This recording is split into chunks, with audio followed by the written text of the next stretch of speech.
Hello, this is Freethought Forum, a program by the Atheist Society of Knoxville and the Rationalists of East Tennessee. I'm Faithless Forrest. And I'm Larry Rhodes, and we want you to know that if you don't believe in God, you're not alone.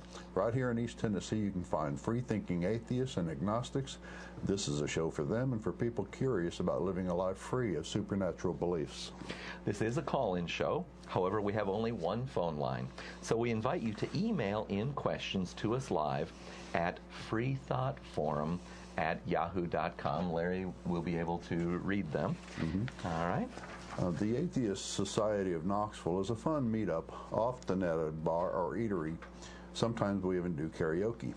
Tonight's meetup is at Barley's Tap Room and Pizzeria in the Old City for happy hour tonight after the show for food, drink, and conversation. Friday we meet at other places around Knoxville. I believe this week it's going to be Sunspot. On UT? Yeah. Sunspot on the Cumberland Strip. Look for the silver-jacketed copy of The God Delusion standing upright on the table. And as Matt Dillahunty at the Atheist Experience of Austin, Texas says, everyone is welcome to visit our happy hour for food, drink, and conversation. But if you plan to preach, proselytize, provoke, or punch, please don't. All right. The monthly activities of the Rationalists of East Tennessee. The first and third Sunday mornings are usually lectures with lively roundtable discussion. The second Sunday is a book club, and the fourth Sunday is a reflections gathering, often at someone's home, a potluck afternoon get-together. On December 18th, that's a Sunday morning, I guess, Joe Barnhart, often host of this program, will discuss how Karl Popper, the rationalist, and John Dewey, the pragmatist, interpret the visions of Paul. December is also a holiday time for many of the atheists and agnostics, and RET members will be holding a solstice party. Last year, we shared our favorite holiday foods and fellowship. Many members missed the social interaction to which they'd become accustomed to in churches, and so we have a bit of secular singing as well, and so we did. I try not to sing too loud and let others who can carry a tune do so. Visit our websites for additional monthly program details, including times and locations. All right. Well, in the news, some weeks ago, we remembered the Lincoln Tunnel sign put up in 2010 by the American Atheist Organization. It caused quite a stir, saying what we believe, which you know it's a myth. Well, they're back with a new billboard for 2011. And from their press release, David Silverman, president of American Atheists, said last year's myth billboard was incredibly successful and garnered a lot more attention than he conceived it would. This year billboard should be equally thought-provoking and spark plenty of conversations nationally, but especially in New York, New Jersey, Ohio, and Florida. All right. Well, in North Carolina, Sheriff Ed Brown has used his badge, a symbol of government office, in a personal advertisement promoting religion and asserting that wisdom does not come from the books of man or degrees of man's learning. The sheriff is true to the Bible, about which it has been observed there is no praise for learning. We hope someone tells Sheriff Brown that centuries of prayer to Jehovah never cured smallpox, but science, the wisdom of man, has eradicated it. All right. The Freedom from Religion Foundation has issued a formal request to the U.S. Forest Service to uphold its original decision to deny the Knights of Columbus renewal of a special use permit for the Jesus Shrine atop Big Mountain in the Flathead National Forest. If the government makes place for one religion, it must make room for all religions. If Jesus stays, I look forward to the erection of the Flying Spaghetti Monster Shrine there also. I say we go there and have a little pasta communion. That sounds good. All right. Well, from CNN, we've heard Rick Perry double down on his religious-based attack of President Barack Obama on Wednesday, saying the president was preventing students from celebrating Christmas in schools. But just last year, Perry himself issued a holiday statement as governor of Texas that omitted any mention of the Christmas holiday. In an interview with CNN Wolf Blitzer, Perry said Obama and the political left were waging a war on religious traditions, including preventing students from praying in schools and having Christmas parties. He also said that what we're seeing from the left, of which I would suggest to you President Obama is a member of the left and substantially left of center beliefs, that you can't even have a Christmas party and you can't say a prayer at school. But in a holiday statement to troops issued by his office December 22nd of last year and posted on the governor's website, Perry failed to mention Christmas at all, sticking instead to I guess I don't know. Well, he referred to happy holidays. Yeah. Well, so it seems to me that the right has started up this war on Christmas every year. Yeah, sure seems like it. And now, moving on to the main program topic. We have something first, though, after Oh, yeah, that's right. Well, last week, Jonas issued an invitation for viewers from the African American community who are humanists, agnostics, atheists, and other non-believers, or who might be questioning their belief system, to write to us at our email address, freethoughtforum@yahoo.com, and tell us about their experiences. We want to thank Michael, who responded last week for his thought-provoking email. We hope to get back with you and be equally thought-provoking.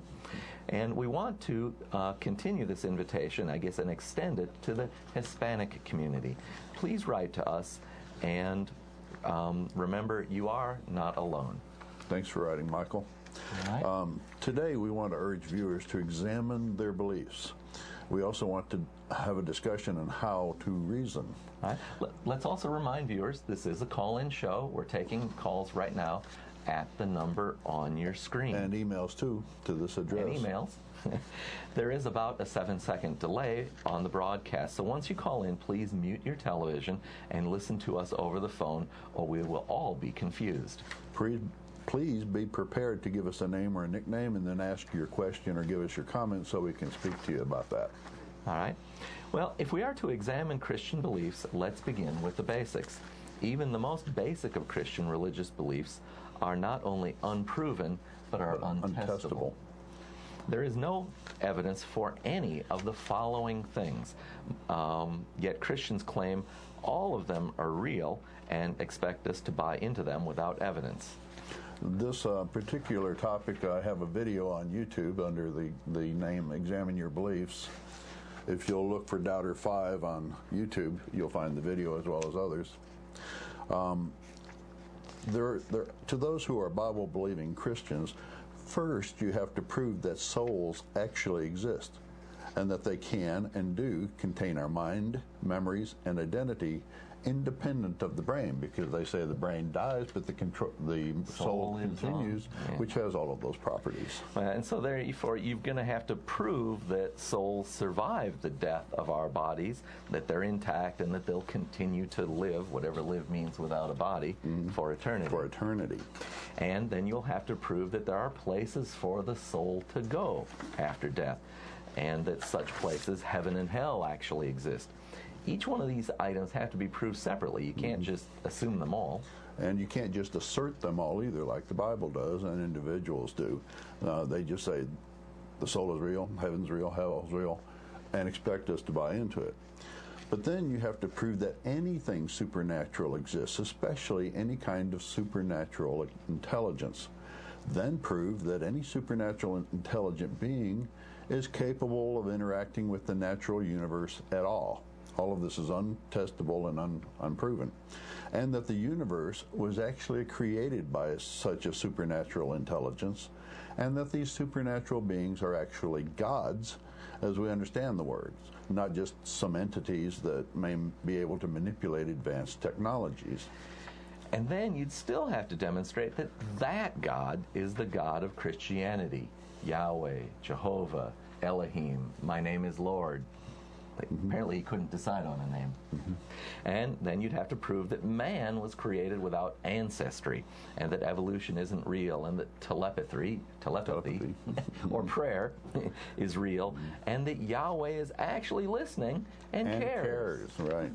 Apparently he cares whether or not we how we make love and all this other stuff, but is he listening to our prayers and cares what we ask? Yeah. Now, all of that is contingent on everything we've mentioned so far, the soul, heaven, hell, supernatural beings, all this stuff, none of which have been proven. But then you have to prove that magic is real, i.e. that God, Jesus, or the prophets, or anyone can say words which bend the laws of physics to make things happen and come into existence, and that miracles or prophecy is real and actually took place, and if so, that they were gifts from a God, and that God was Yahweh. Yes, and of course that those prophecies were actually made before the fact, not after the fact. You've also got to prove that there are magical beings, angels, demons, devils, cherubim, however that word's pronounced. Cherubim. Talking snakes, talking donkeys, etc. And, you know, are they real? Have they ever existed? And if not, you know, then the stories about them in the Bible, well, they just can't be true. You've got to prove that sin exists and that we need salvation from it, or that we can even be saved by a simple act of believing, i.e. the Tinkerbell effect. Wishing makes it so. All right. Or just believing makes it so. Believing makes it so. Or, that we can be saved at all. The thing about it is, why is it that an omniscient God who really cares about our morals and the way that we act and the way we purport ourselves while we're here on earth would make the condition for getting into heaven the fact that you believe rather than that you act correctly? If all you got to do on your deathbed is say, I believe, and give my life to Jesus, even though that life may be 10 minutes long, you're in like Flint. You've also got to prove, to substantiate Christianity, that fruit can actually hold the knowledge of good and evil, or any abstract knowledge for that matter, and can transfer it to the one who eats it. And then that any God is capable of having a child with a human mother, and that child was Jesus, and that Jesus was the one prophesied as the Christ. Even the Jews who believe in all the other claims don't accept that one. Yeah. All right. Well, maybe if you could prove each and every step of this chain of claims to be unimpeachable fact, then belief in the Christian story could be warranted. And remember, you can't use the Bible to prove the Bible. If that were true, then every holy book, indeed any book, even Harry Potter, could prove itself to be true. Right. Instead of just spouting a collection of very grim verbal traditions handed down from Iron Age tribesmen and demanding that everyone believe it, or just stating that the burden of proof is on the unbeliever, when we just say, sorry, I don't buy it, we'll think Christians and any religious people to stop trying to get the government to pass laws to force your religion down the throat of every other citizen, totally disrespecting what their beliefs or lack of may be. I've addressed this chapter to Christians, but if your belief system is dependent upon the same basic concepts of where your soul will be spending an afterlife, maybe you should examine those beliefs a bit closer. Right, because even Buddhism, who doesn't believe in heaven or hell or a God or any of this, still believe in the soul and believe in reincarnation. They might want to take a look at that particular part of their belief systems. What we're saying here in this is that if you've got beliefs that let's say religious beliefs that depend on supernatural things like soul, heaven, hell, God, Jesus, cherubim, invisible friends, take a look at those and really think about how rational it is to believe in those things. Even though you've never seen physical evidence. Right. There's a quote that I got from Phil Hellenis. He's got a YouTube video called To All Religious Teenagers. And I think it sums it up pretty well. That's why I included it here. All right. Religion calls what is rational irrational, what is reasonable stupidity, calls what is invisible and undetectable absolutely obvious, calls what is contradictory consistent, calls what is unjust perfect justice, defines modern evidence as opinion, calls what gives people dignity shameful, calls ignorance knowledge, and calls what is true a lie. The tactics are obvious and surprisingly simple. Just turn reality on its head, for only by doing that can organized religion seem defensible and at all believable. All right. We'd like to take a second to invite our callers to call in, putting the number is at the bottom of the screen. We've made an awful lot of statements here about what is real, what's not real, what can be tested, what can't be tested. I'm sure there are a lot of believers watching the show today that may have at least logical evidence for some of the things that we've denied here. Call us, number on the screen. We'd be more than happy to talk to you about it. All right. Well, Larry, that was quite a list. So let's tell the viewers where they can get it online. Right. Go to YouTube, look for a video for under the name of Doubter 5, right here. Or simply search for Examine Your Beliefs, and we'll be the top of the list. All right. So, well, let's go back over them point by point and start with the soul. Mm-hmm. A dictionary definition covers the following points. Please alternate with me. I'll start. Soul, a noun. The principle of life, feeling, thought, and action in humans, regarded as a distinct entity separate from the body and commonly held to be separable in existence from the body. The spiritual part of humans as distinct from the physical part. Mm-hmm. 2, the spiritual part of humans regarded in its moral aspect. By the way, this definition keeps using the word spiritual, but you've asked 20 people what spiritual means, you'll get 20 different answers.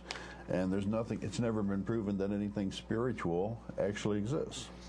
It says that it's also believed to survive death and be subject to happiness or misery in a life to come, arguing for the immortality of the soul.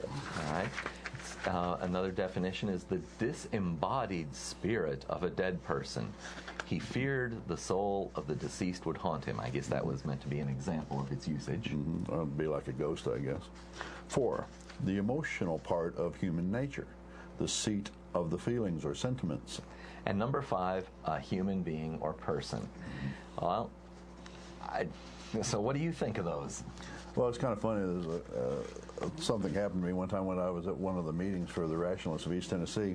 We have speakers down there, every Sunday pretty much. And he got up on the podium and said, a show of hands, how many people here believe they have souls? Nobody, hand went up when one guy raised his hand and he says, you believe you have a soul? He says, yeah, I have 2 of them. There we go. That's about the only kind of soul I believe in.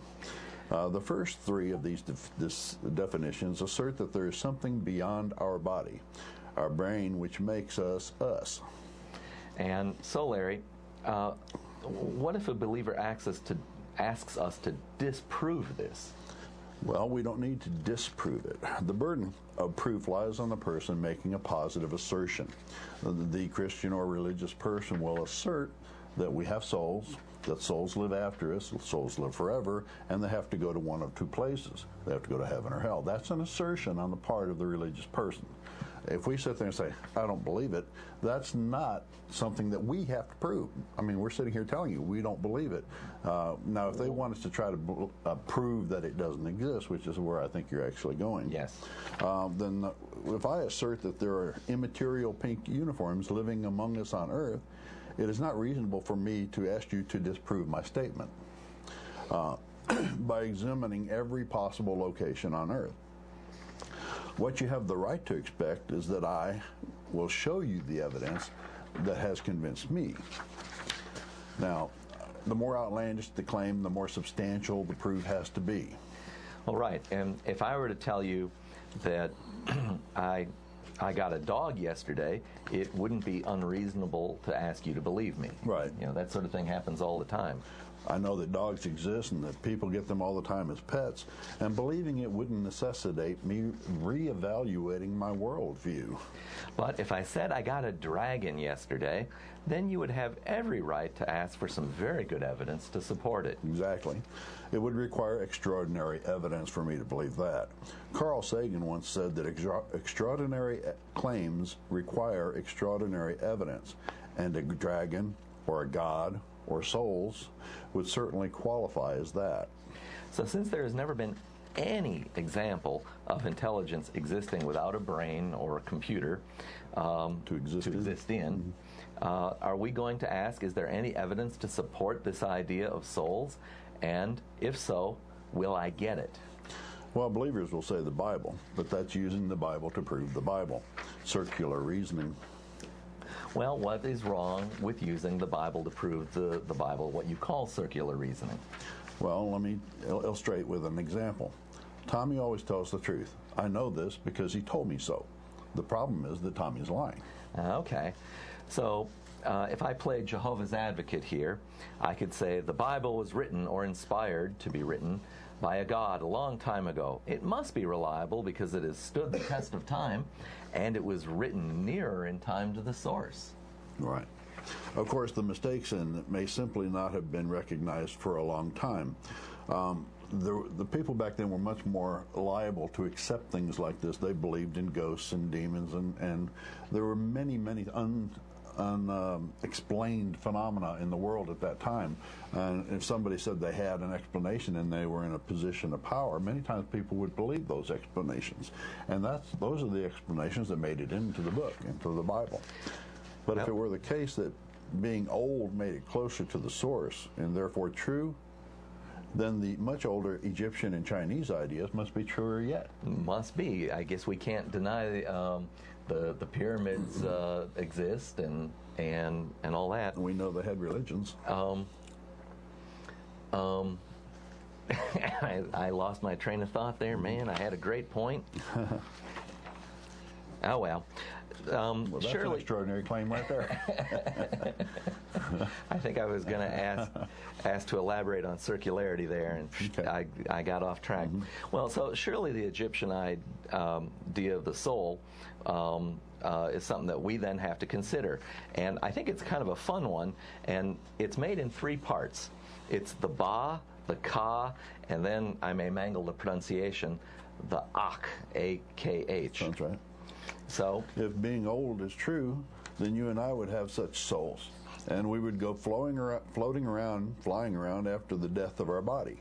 Isn't it just more reasonable to think that people were just afraid of death, and that priests of whatever religion it was back then used that fear to convince them that if they followed their instructions, they would live forever in a happy place after this life ended? It wouldn't take much of an imagination for some priests to then invent hell for those who didn't fall in line. so you'll have to demolish their argument. So you have demolished their argument for a biblical soul. But for sake of discussion, let's assume that we have Ba souls, for which we have a little bird body, and they would go flying up to heaven. Or would it be that we would go to hell and our feathers would burn? Unless they were magic feathers. You know. Magic feathers. That raises interesting questions. If the Bible were true, heaven was made on the first day, and is the sky separated and held together overhead in the firmament, i.e. something firm. We know firm is the correct translation of the writer's intent because of the story of Noah's flood. We learned that the windows of the heaven had to be opened to let the waters rain down. So I guess our Ba souls are only going to get so high on the underside of the firmament unless we fly or swim through a window. So, but Larry, when was hell made? Well, the Bible does not say.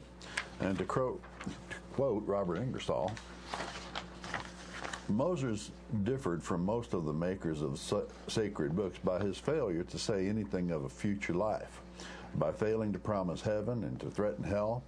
Upon the subject of the future state, there's not one word in the Pentateuch. Probably at that early date, God did not deem it important to make a revelation as to the eternal destiny of man.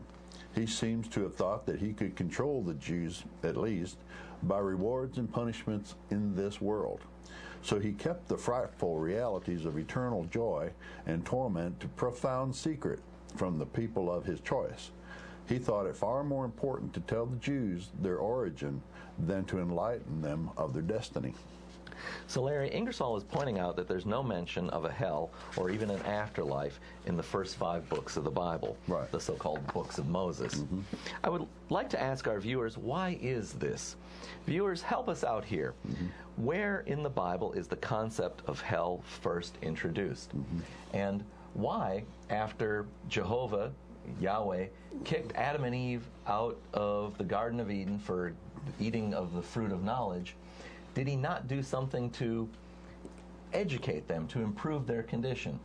Right away after getting kicked out, we hear about how the sons of God made love to the daughters of men, and there were giants in the world, and all was evil. And what did Jehovah have to do? He had to drown them all. Oh, right, yeah. No, it's funny. Genesis 6 says the sons of God. And plural. And, later in the book, of course, later in the religion, it says that God only had one son.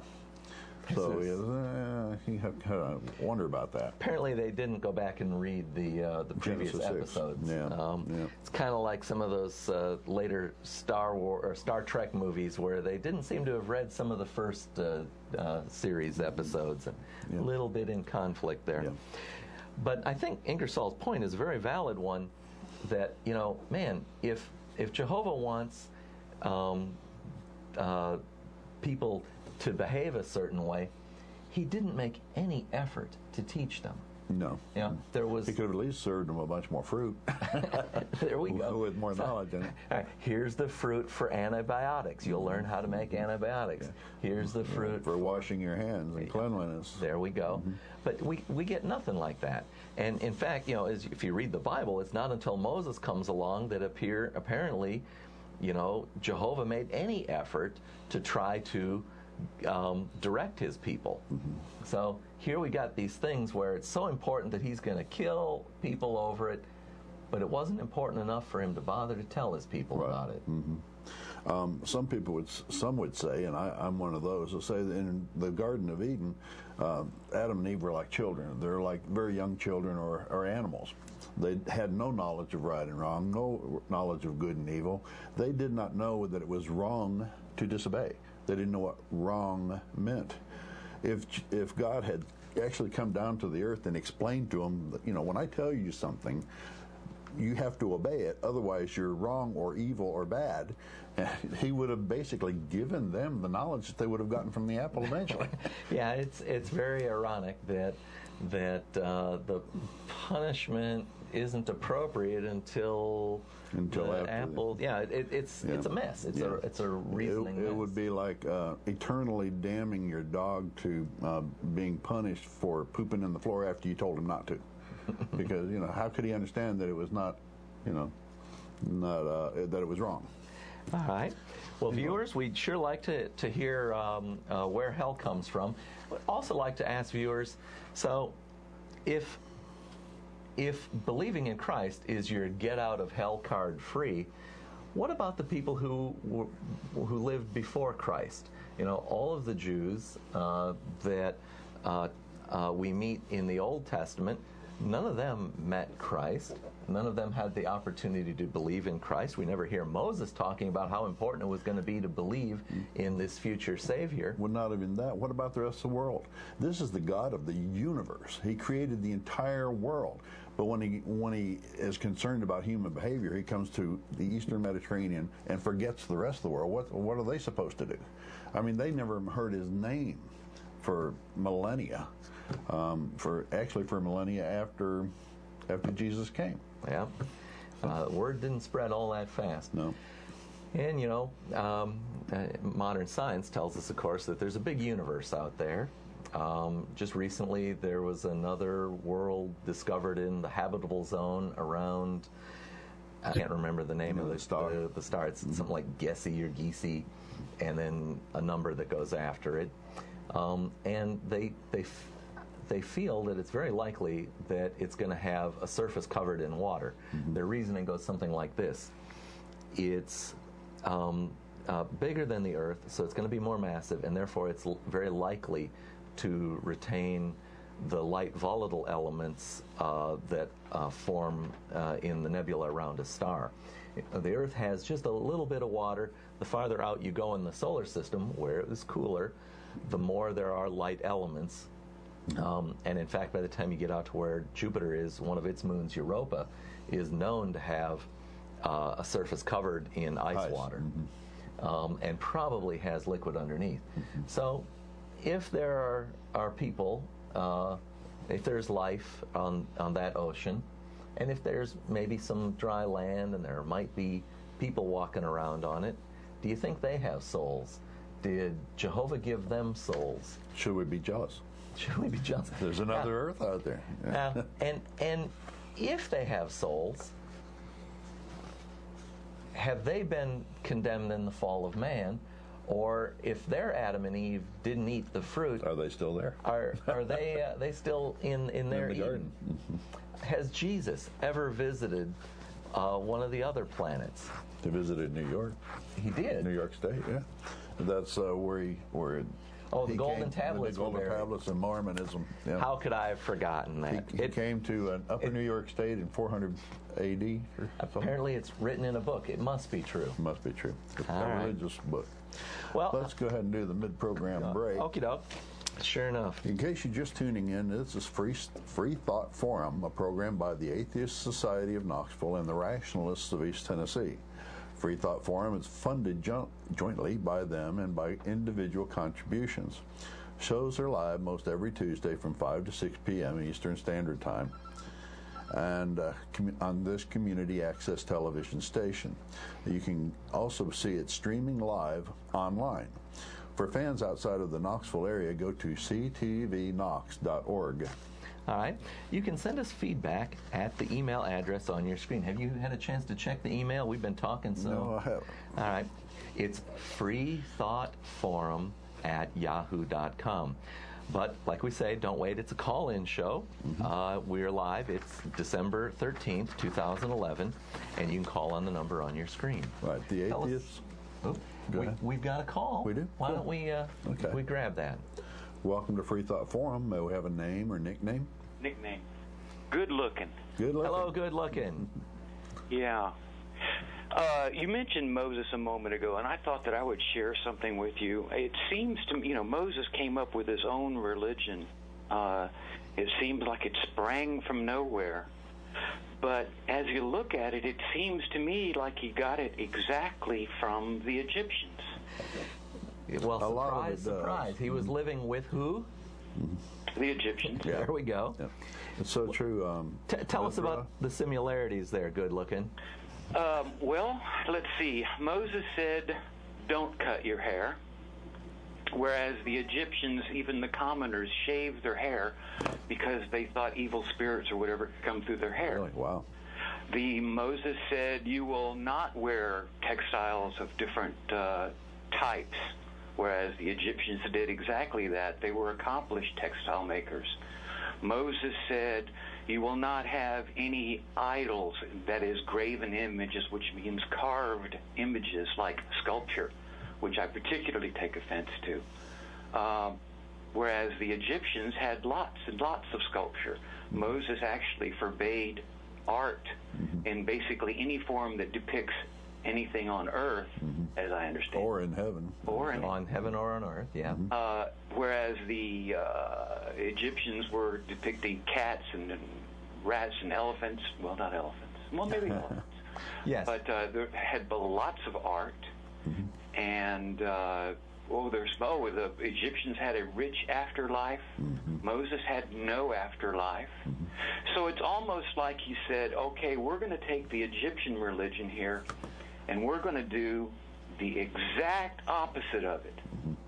And that's what's going to set us apart from the Egyptians. Yeah. Excepting, of course, for circumcision. Well, the thing about it is, the only problem I see with that, and it sounded really good, a good analysis, was that even Moses didn't believe in an afterlife. Or you're just saying that because the Egyptians did, that he wouldn't believe in one. Is that correct? Yes. All right. Okay. I misunderstood. If you take something that's exactly opposite of something else, then what you're actually doing is deriving it. Right. But when you get to the New Testament, though, then we have some real direct parallels with Mithra and Well, in the case of Egyptian and Christian things, the Egyptians had a strong trinity of Osiris, the Lord of the afterlife, and Horus, his son on earth, and Isis, the mother who could, do no wrong. Very much like Jehovah, Mary, and Jesus. Well, yeah, I wasn't really getting into that part as much. I was it's looking at the New Testament. Yeah. Good looking. Well, another example is the Egyptians had a very judicious death penalty. One of the strongest penalties they had was banishment, cutting off a person's nose and banishing them. Wow. And, they didn't really kill people that much. However, Moses prescribed death for pretty much everything. Spitting on a sidewalk, picking up sticks. Yeah. So, and except for circumcision, they were almost exactly the opposite. Well, did the Egyptians practice circumcision as well? Oh, yeah. See, the Egyptians were practicing circumcision quite a long time before Moses. I didn't know that. Much established, but with the secular history. And since Moses was raised as Egyptian from a baby, more than likely he was circumcised. So the way I figure it, Moses was different physically from the rest of the Jews. So he figured, rather than grow mine back, I'm going to have everybody else cut theirs off. Yeah. Good luck with that anyway. Yeah. All right. No, that makes sense. That's an interesting observation, how it's pretty much turning everything on its head. I hadn't thought of it that way. Now, but actually in the Bible, the tradition of circumcision is supposed to come from Abraham. So, well, you see, actually, the tradition of circumcision as told by Abraham was a story by Moses. He was saying that people used to do it a long time ago, but then they forgot about it, and Moses had to reintroduce it to the Jews in explaining to them how they were going to have to whack their peepees. I didn't know that. Yeah. Now, there was one other thing that Moses copied from the Egyptians, and that was the idea of one God. Well, that would, of course, be only from the heretic Pharaoh. Because others, they had plenty of gods. Well, during the time of the, as Faithless says, heretic Pharaoh, they only had one god called Aten. And when that Pharaoh died, there was a question about whether his son was going to continue the one God, and then he mysteriously died. Now, I'm not blaming any of the priests for killing him. But so for a brief period there, they did have, about 70 years, I believe, they had one God. And then, isn't it really interesting that about 100 years later, in the same region of the earth, Moses comes up with the idea, hey, one God. So it wasn't exactly an original idea then. No, it was not. But I like your idea, your point about how everything is so much opposite the norm for the Egyptians.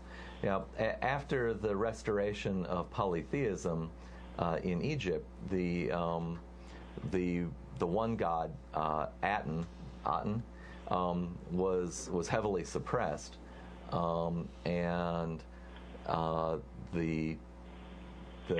well, I found that religions don't die, and for the most part, religions just don't die. So if there was a big, push to we're going to bring back the old gods, you would think that there were some holdouts that went underground, and it was only, like I said, about 100 years later that Moses, if Moses existed during the reign of Ramses II, then we see now where Moses got his God, where he got all of his rules from.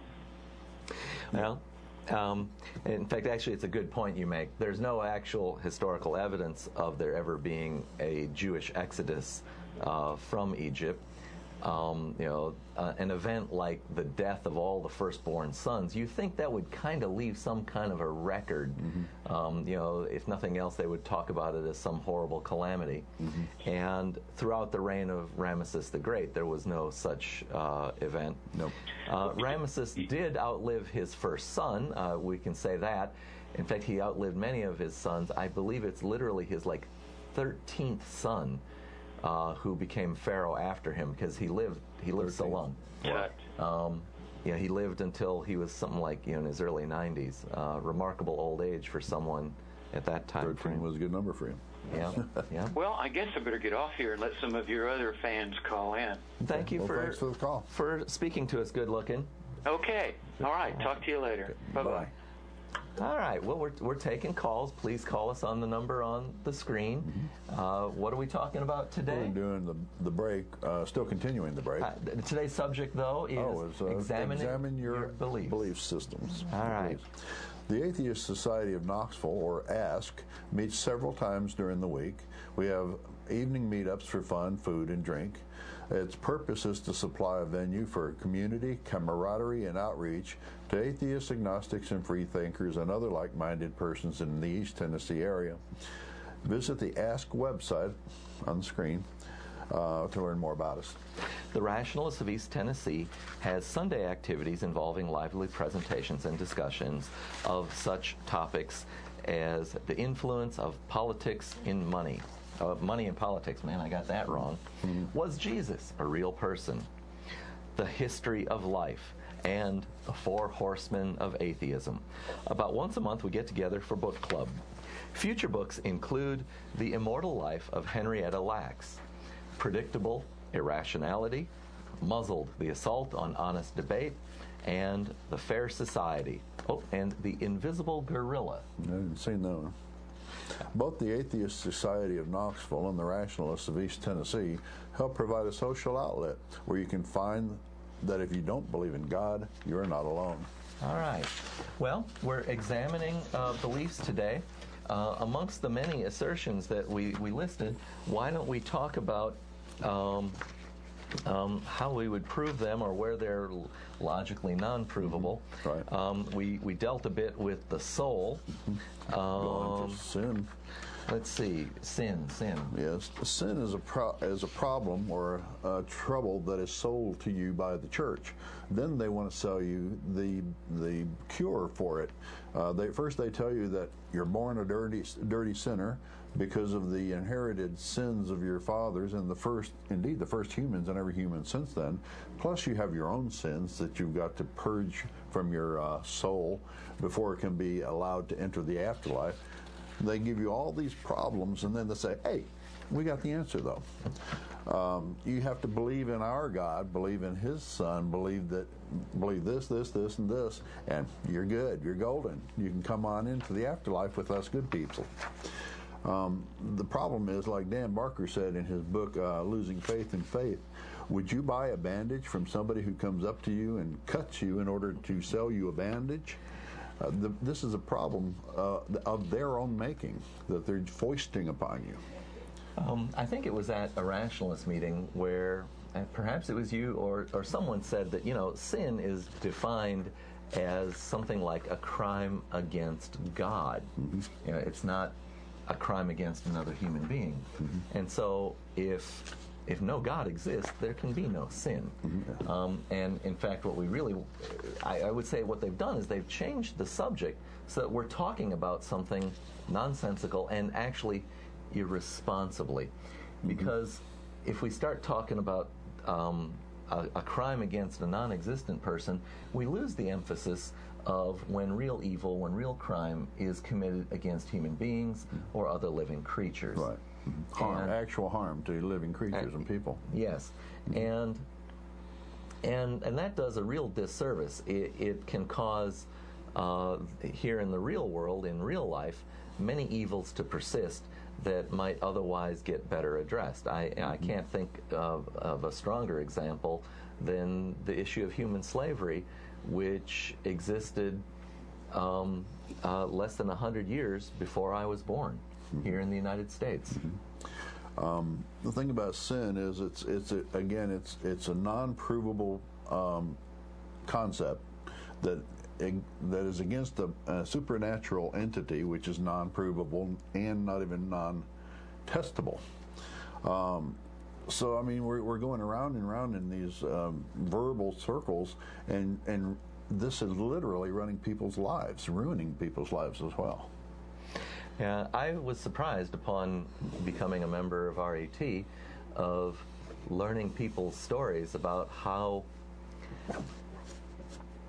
frightened they were of Jehovah, possible consequences. I was growing up secular.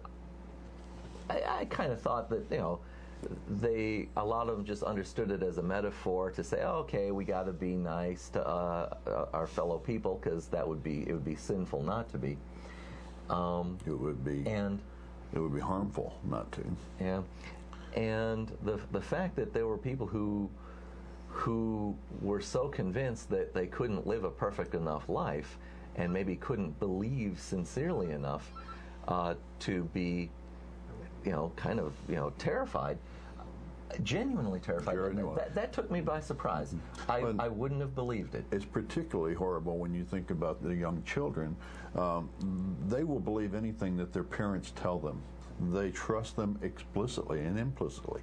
And when they start telling them about hell, that not only weighs extremely heavily on the child, but then they also have to tell them that their friends who are not Christians, or maybe not even their brand of Christianity, are going to go to hell. People that they know and love. Larry, we got another call. Okay, you want to ask him? Hello, thanks for calling Freethought Forum. Please give us a name or a nickname and a short question or comment. My name is Nick. They were asking where the first place hell was found, and it was Deuteronomy 32:22. In Deuteronomy, now that's the Old Testament, and in fact it's the it's part of the Pentateuch. So how do they describe hell in Deuteronomy? It's actually not referred to as hell, but it's for a fire has been kindled by my wrath, one that burns to the realm of death below. It will devour the earth and its harvest and set afire the foundations of the mountains. Hell, they never actually say hell in the Old Testament. It's not till the New Testament the word hell is used. And so how do we know that just, a fiery wrath is not just an adjective to describe a strong or a wrath? way to destroy non-believers or non-followers at the time, and then let them just go and die? Right. Yeah. How do we don't hear anything like a lake of fire and being in the lake of fire, or an eternal, in the Old Testament, eternal damnation. Or did you see that in there? No, not in Deuteronomy. Okay. Now Deuteronomy also has an awful lot of other very interesting. In Matthew, it says Jesus said something like, "Whosoever shall say thou fool shall be in danger of hellfire," and I can't think of any other ones that really. So it's really not until Jesus, meek and mild, brings eternal damnation to the Bible. Exactly. Yeah. If people have not read the Old Testament or read the Bible at all, one of the worst parts of the Bible is Deuteronomy 28. If our viewers have any help me with that one. Oh, it's what will happen to you if you do not follow the commandments, and you will lose your crops and your family and all this stuff. But one of the worst parts of it is that God will bring you so low that you will devour your own children, and your wife, the mother of the children, will keep the afterbirth from her husband so that she can eat it herself. This is in the Bible, and this is the book that parents give their child and say, read. And they're horrible stuff on there. Yeah, it's just a fear tactic, really, the way I look at it. Yeah, and I agree. It's a little lighter in the New Testament, but in the Old Testament, it's when they really pour it on. Mm-hmm.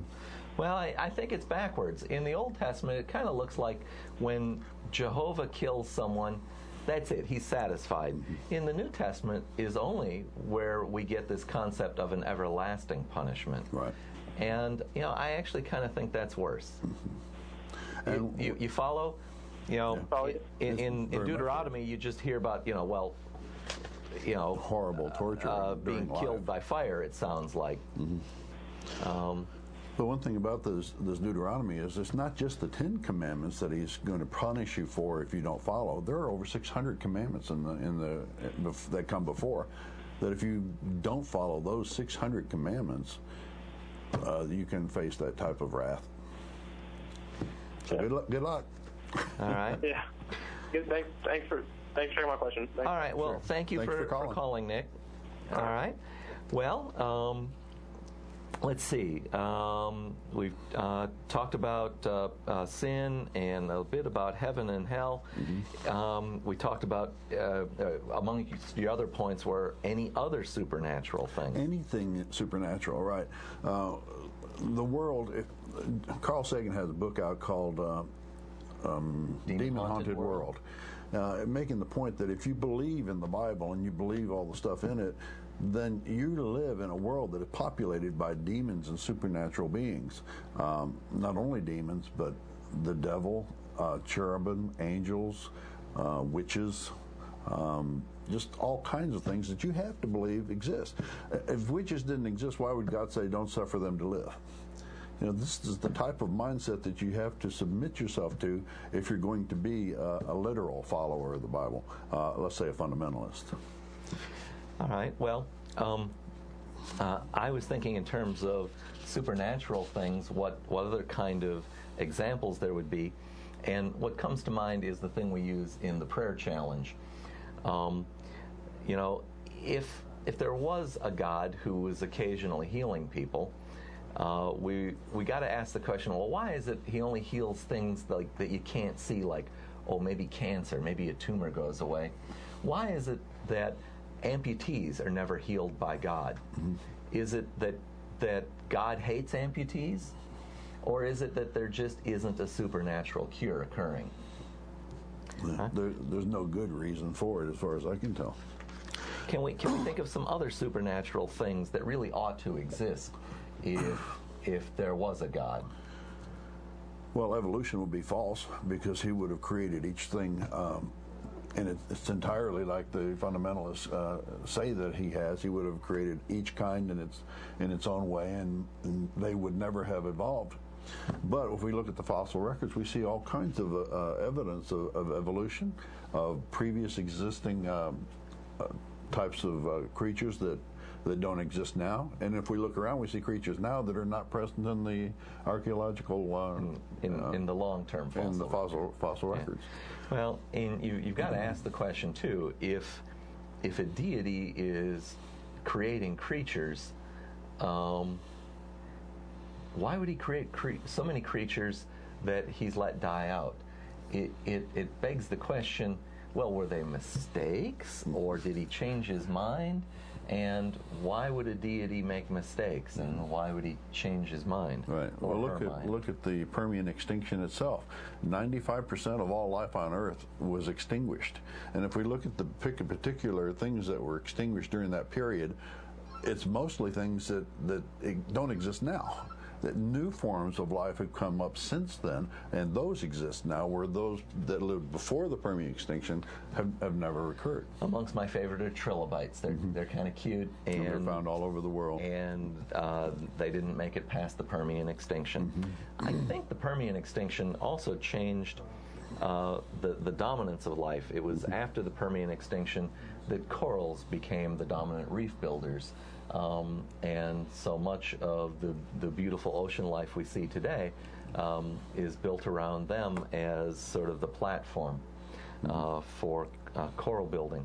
Yeah. So the world was a very different place prior to that. And so many people, especially fundamentalists nowadays, will say that dinosaurs and humans existed together, but that is not at all what you find in the fossil record. You see, how long were dinosaurs on the Earth? From around 250 million years ago to 65 million years ago. So 300 million? Call it, I think it's about like 150 million years. 150 million years. How long have humans been on Earth? About less than 200,000 years. Depends how you define it, of course. And that's the point about evolution, is that there can be no sharply defined lines. Right. It's all a graduation. Living creatures. I think we've got another call here. It looks like we're being waved. Okay. Welcome to Freethought Forum. May we have a name or nickname? Hello, please give us your name or a nickname. And listen to the telephone, not the television. The TV. Hello, caller. Can we hear you? I can't hear you on this end. We're not hearing you. Why don't we try again? We're going to say goodbye. Please try again. Okay, we've got about 4 minutes left. So if you'd like to call, please do so quickly. Please be ready to tell the screener your name or a nickname and give us a short question or comment. Right. We were talking about the fossil record. Because that is evidence of life on Earth going back millions of years. Billions? 3 billion years? The oldest earliest evidence ones? of life are stromatolites. These are structures of like algae or pond scum, so to speak, that accumulate dust that might be monthly or annual layers, and they leave characteristic fossils. And they are about 3 billion years old, Right. maybe 2.9 billion It's not so much years. that they fossilize, but their waste products fossilize, or their skeletons fossilize. They're soft tissue, but they accumulate dust on them and annular growth, and so that periodic pattern can fossilize. Right. Right. In the right condition, even soft body tissues can, but it's rare. But that is evidence, and evidence is everything. We've been discussing that there are so many things that Christianity and other religions believe that there is no evidence at all. It's simply assertions by the religious folks that certain things exist without proof, and you must have faith. We would say that, therefore, they're myth. They are stories that people like to tell for entertainment purposes, or perhaps because they encapsulate a message that they want to pass on to their children, and by incorporating them into story form, they're easier to remember. And so thus we see, and we'll see, some common elements in myths from different cultures. Very often there's one of respecting authority and paying the priests with food or offerings or gifts. So there's places in the Bible where God himself told Moses how the priests' robes were supposed to be made and what they should be made out of. That's pretty persnickety for the guy who created the entire universe. And yet it was important to tell them how long to cut the robes, but he didn't tell them about the importance of hygiene. Right, washing your hands simply. Even if doctors, the medicine people back then had washed their hands between seeing patients, so many more people would have lived and would have cut down the spread of disease considerably. Of course, he may not have wanted the diseases not to spread because he gave him so many himself. Well, if the Bible, if Jehovah is the bringer of all life, he certainly liked bacteria. There's more bacteria, individuals, in our body than we have individual cells, for instance. One particular piece of information is astounding. Did you know that there are more termites on the earth than people by weight? By 11 times as many? Okay. Well, we know, I guess, what is important to Jehovah. He made a lot of beetles. Termites are important. Darwin himself said he must love beetles. Because there were so many. He made so many of them. Yeah. Well, I know he also studied barnacles. He studied barnacles to the point where he hated barnacles. Yeah, his son once asked his friends, "Where does your dad do his barnacles?" Yep. I guess, well, we're kind of reaching the end here today. Oh, you want to talk about this real quick? All right, you're going to have to be quick. We're having a blood drive. We ask that you donate at Medic and donate. And when you donate, cite the ASK and RET account, and we hope credit us with those donations. And we hope that we'll help the shortage that usually occurs this time of year. It's ironic that during the time of giving, blood supplies tend to go low. All right, this has been Freethought Forum, a program by the Atheist Society of Knoxville and the Rationalists of East Tennessee. You can send us feedback or leave voicemail at 865-272-9060 or email us at freethoughtforum@yahoo.com. You can see this show on Tuesdays from 5 to 6 p.m. and online at CTV KNOX. Thank our technical staff. Thanks for Sam and Jonas for technical support and for